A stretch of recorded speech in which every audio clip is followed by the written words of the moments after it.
ओम शांति। 9 सितंबर 2022। मीठे प्यारे बाबा के आज के मधुर महावाक्य। बाबा कहते, मीठे बच्चे, जब तक जीना है तब तक पढ़ना है, सीखना है। तुम्हारी पढ़ाई है ही पावन दुनिया के लिए, पावन बनने के लिए। पहला प्रश्न, बाप किस गुण में बच्चों को आप समान बनाने की शिक्षा देते हैं? उत्तर, बाबा कहते, बच्चे, जैसे मैं निरअहंकारी हूँ, ऐसे तुम बच्चे भी मेरे समान निरअहंकारी बनो। बाप ही तुम्हें पावन बनने की शिक्षा देते हैं। पावन बनने से ही बाप समान बनेंगे। दूसरा प्रश्न, जब बुद्धि अच्छी बनती है तो कौन से राज बुद्धि में स्वतः बैठ जाते हैं? उत्तर, मैं आत्मा क्या हूँ, मेरा बाप परमात्मा क्या है, उनका क्या पाठ है, आत्मा में कैसे अनादि पाठ भरा हुआ है जो बजाती ही रहती है। यह सब बातें अच्छी बुद्धि वाले ही समझ सकते हैं। गीत, धीरज धर मनुआ धीरज धर, तेरे सुख के भरे दिन आएंगे। ओम शांति। बेहद का माँ बाप मिला तो धीरज मिला। किसको? आत्माओं को व जीव आत्मा बच्चों को। आत्मा एक छोटी सी बिंदी है। दुनिया में एक भी मनुष्य नहीं जिसकी बुद्धि में हो कि आत्मा एक बिंदी मिसल स्टार है। तुम जानते हो कि हमारी इतनी छोटी सी आत्मा में 84 जन्मों का 5000 वर्ष का पाठ है।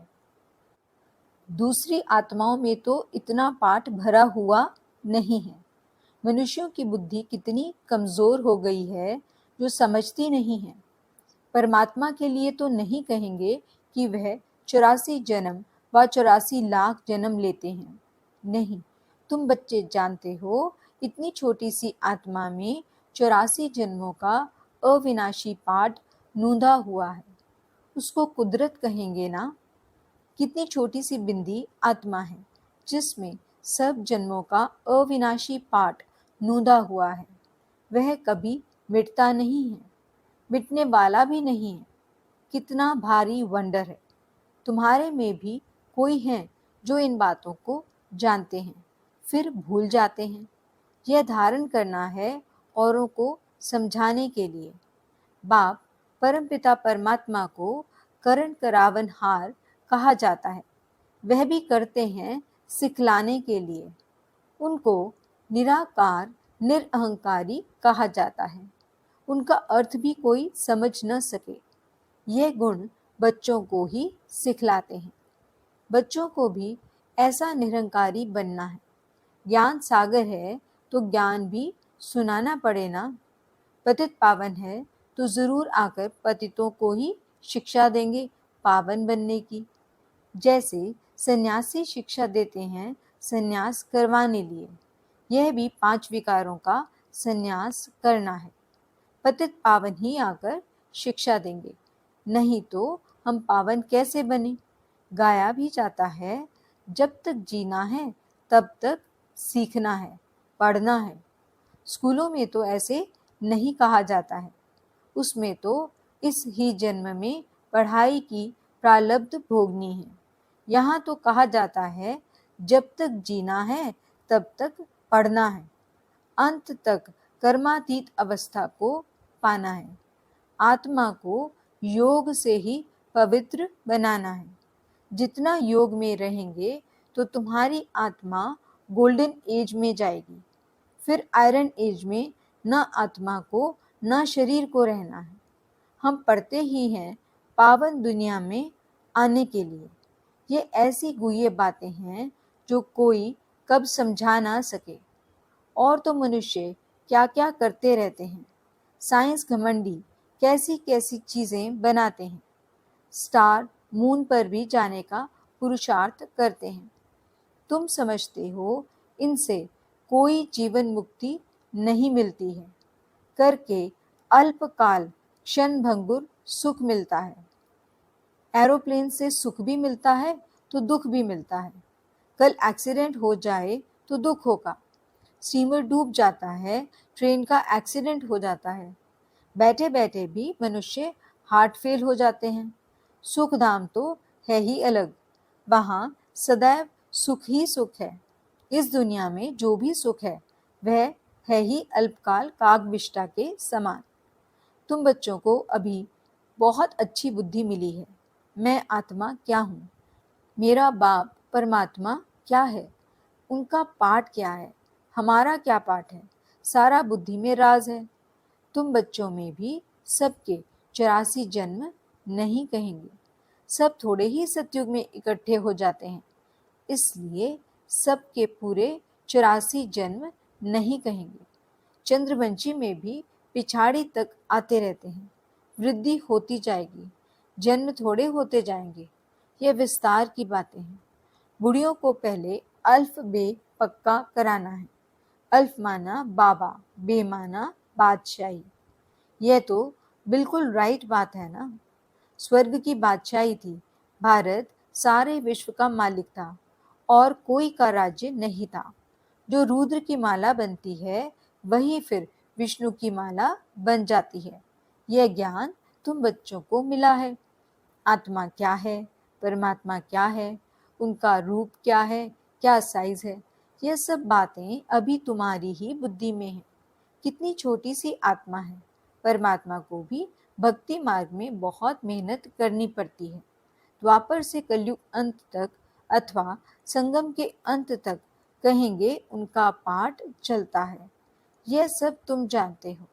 तुम कहेंगे यह सब कल्प पहले भी हुआ था, आज से 5000 वर्ष पहले भी हुआ था। एक अखबार में रोज डालते हैं 100 वर्ष पहले क्या हुआ। 100 वर्ष की बात तो सहज है, अखबारों से झट निकाल बताएंगे। वह है टाइम्स ऑफ इंडिया अखबार। तुम्हारी अखबार है टाइम्स ऑफ वर्ल्ड। यह अक्षर बड़ा अच्छा है, रोज लिख सकते हो। आज से 5000 वर्ष पहले क्या हुआ था। 5000 वर्ष पहले जो हुआ था वही अब हुआ। ऐसे ऐसे लिखने से मनुष्यों को ड्रामा का पता तो पड़ जाए। मैगजीन में भी लिख सकते हैं। तुम बच्चों की बुद्धि में तो सारा राज है। आत्मा और परमात्मा का ज्ञान तो कोई भी मनुष्य में नहीं है, तो वह मनुष्य क्या काम का। तुम जानते हो मनुष्य ही 84 जन्म लेते हैं। पहले पहले ब्राह्मण वर्ण, फिर देवता। वर्णों में आते हैं। वर्ण तो यहाँ ही हैं, सूक्ष्म वतन में तो वर्णों की बात ही नहीं है। ब्रह्मा को प्रजापिता कहते हैं, विष्णु को प्रजापिता नहीं कहेंगे। ब्रह्मा द्वारा तो अडॉप्ट किया जाता है। विष्णु के 2 रूप, लक्ष्मी नारायण के तो बच्चे पैदा होते हैं जो तख्त पर बैठते हैं। शंकर को भी प्रजापिता नहीं कहेंगे। यह भी जानते हो जैसी जैसी भावना है वैसे वैसे साक्षात्कार हो जाता है। बाकी वहाँ कोई सर्प आदि की बात नहीं है। बैल भी वहाँ हो न सके। सूक्ष्म वतन में तो है ही देवता। सूक्ष्म वतन में जाते हो, बगीचा फल आदि देखते हो। क्या वहाँ बगीचा है? बाबा साक्षात्कार कराते हैं, बाकी है नहीं।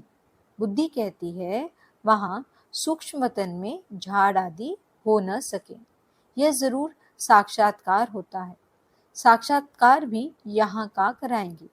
यह सब है साक्षात्कार। इसको जादूगरी का खेल कहते हैं। यह कोई ज्ञान नहीं है। मनुष्य मनुष्य को बैरिस्टर बनाते हैं, वह कोई जादू नहीं कहेंगे, वह विद्या देते हैं। यह तुम्हारे को मनुष्य से देवता बनाते हैं, नई दुनिया के लिए। इसलिए जादूगरी कहा जाता है। दिव्य दृष्टि की चाबी बाबा के पास होने कारण उनको जादूगर भी कहा जाता है। वह कहते हैं गुरु की कृपा है, मूर्ति से साक्षात्कार हुआ, उससे तो फायदा कुछ भी नहीं। यहाँ तो मेहनत कर स्वयं वे लक्ष्मी नारायण सीताराम बन रहे हैं। यहाँ तुम आए हो सूर्यवंशी, चंद्रवंशी डेनेस्टी के रजवाड़े बनने। पहली मुख्य बात है, कोई नया आता है उसको बाप का परिचय दो। ब्रह्म तत्व महतत्व है। शिव बाबा निराकार को कोई ब्रह्म तत्व नहीं कहेंगे। एक एक अक्षर का अर्थ है। तुम ईश्वरीय बच्चे हो, ऐसे नहीं कि सब ईश्वर के रूप हैं। यह बाप बैठ समझाते हैं। बाकी साक्षात्कार आदि की तो चिट चैट है, इनकी आश नहीं रहनी चाहिए। समझते हैं अब खुद बाबा आया है तो साक्षात्कार करा देवे, परंतु यह सब है फालतू। फिर साक्षात्कार ना होने से ना उम्मीद हो पढ़ाई छोड़ देते हैं। साक्षात्कार में प्रिंस को देखते हैं तो समझते हैं हमको यह बनना है, खुशी हो जाती है। बहुत करके प्रिंस का ही साक्षात्कार होता है। अगर विचार किया जाए तो मुकुटधारी तो सब बनते हैं। मेल फीमेल में फर्क नहीं रहता है, सिर्फ फीमेल को लंबे बाल हैं, थोड़ा शक्ल में फर्क है। आत्माएं कितनी हैं, एक का नाम रूप न मिले दूसरे से। आत्मा में अविनाशी पाठ है जो कभी बदल नहीं सकता। कैसे वंडरफुल खेल बना हुआ है। आत्मा को अनादि पाठ मिला हुआ है। बाबा कितना सहज कर समझाते हैं। सिर्फ त्रिमूर्ति चित्र के सामने जाकर बैठो तो बुद्धि में सारा चक्र आ जाएगा। यह शिव बाबा है, यह ब्रह्मा है जिससे ब्राह्मण रचते हैं। अभी कलयुग है, फिर सतयुग आना है। चित्र के सामने खड़ा होने से जैसे कि सारे विश्व का खेल बुद्धि में आ जाता है। कैसे चक्र फिरता है, खेल में कौन कौन है, सब मालूम पड़ जाता है। रोज चित्रों को देखते रहो, विचार सागर मंथन करते रहो। यह नर्क है, यह स्वर्ग है, यह संगम है। कितना सहज है। रोज प्रैक्टिस करने से बुद्धि में रोशनी आ जाएगी। लक्ष्मी नारायण राधे कृष्ण के लिए भी लिखो। ब्रह्मा द्वारा सत्युग का वर्षा मिलता है। लक्ष्मी नारायण को यह प्रारब्ध कैसे मिली? जरूर संगम युग ही होगा जब ऐसे कर्म किए हैं। अंतिम जन्म में पुरुषार्थ से उन्होंने यह प्रारब्ध पाई है। ऐसे ऐसे ख्याल बुद्धि में आना चाहिए, फिर चित्रों की भी दरकार नहीं रहेगी। बुद्धि में सारा राज आ जाएगा। इन चित्रों से फिर दिल रूपी कागज पर उतारना है। बाबा सेंटर्स के बच्चों का मुख खोलने की युक्ति बता रहे हैं। चित्रों को देखते रहो, अंदर में बोलते रहो। रचना के आदि मध्य अंत का राज जानना है। झाड़ में क्लियर है। तपस्या यहाँ कर रहे हैं राजयोग की। यह मनुष्य से देवता बनते हैं। फिर भक्ति मार्ग कैसे शुरू होता है? जो जो जिस जिस धर्म के हैं उसमें ही फिर आएंगे। कितना सहज है, उन पर ही समझाना है। आत्मा क्या है, परमात्मा क्या है, उनमें अनादि पाठ नूंदा हुआ है। सतयुग में हम सुख का पाठ बजाएंगे, इतने जन्म लेंगे। शमशान में भी जाकर किसको समझा सकते हो? जब तक मुर्दा जल जाए तब तक बैठ सत्संग करते हैं। तुमको कोई रोकेगा नहीं। बोलो, आओ तुमको हम समझाएं। सुनकर बहुत खुश होंगे। बात करने वाले बहुत समझदार सयाने चाहिए। कहाँ भी जाकर तुम समझा सकते हो। समझाते तो बाबा बहुत अच्छी तरह हैं। तुम्हारे कच्छ यानी बगल में सच है। मनुष्यों के कच्छ में झूठी गीता है। तुम्हारी बगल में सारे विश्व की हिस्ट्री ज्योग्राफी है। श्री कृष्ण के चित्र पर भी तुम अच्छी तरह समझा सकते हो। इनको श्याम सुंदर क्यों कहते हैं? आओ तो हम आपको कहानी सुनाएं। सुनकर बड़े खुश हो जाएंगे। भारत गोल्डन एज था, अब पत्थर एज है। सांवरा हो गया है। कामचिता पर बैठने से काला मुंह हो जाता है। तो ऐसे ऐसे समझाने से तुम बहुत कमाल कर दिखा सकते हो। तीनों चित्र भल साथ में हूँ, एक चित्र पर समझाकर फिर दूसरे चित्र पर समझाना चाहिए। बहुत सहज है, सिर्फ पुरुषार्थ की बात है। टाइम तो बहुत है, सवेरे मंदिरों में चले जाओ। आओ तो हम तुमको लक्ष्मी नारायण की जीवन कहानी सुनाएं। भक्ति मार्ग में यज्ञ, तप, तीर्थ आदि करते करते तुम एकदम कौड़ी मिसल बन पड़े हो। फिर शास्त्रों ने क्या सहायता की? हम आपको सच बतलाते हैं, सच ही सहायता करते हैं।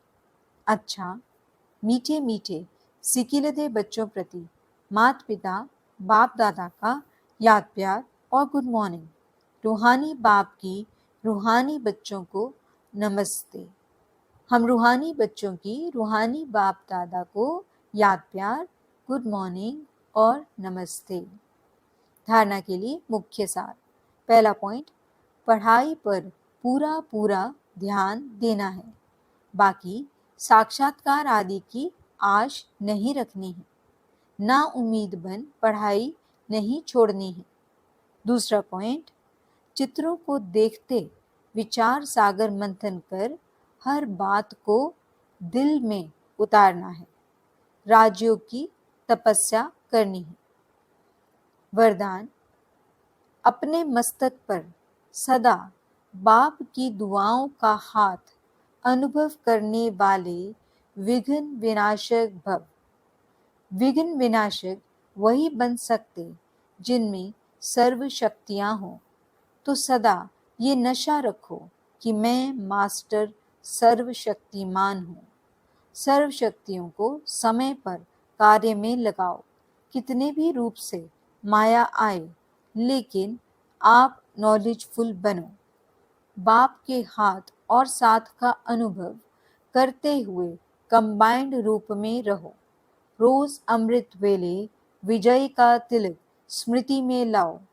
अनुभव करो कि बाप दादा की दुआओं का हाथ मेरे मस्तक पर है, तो विघ्न विनाशक बन सदा निश्चिंत रहेंगे।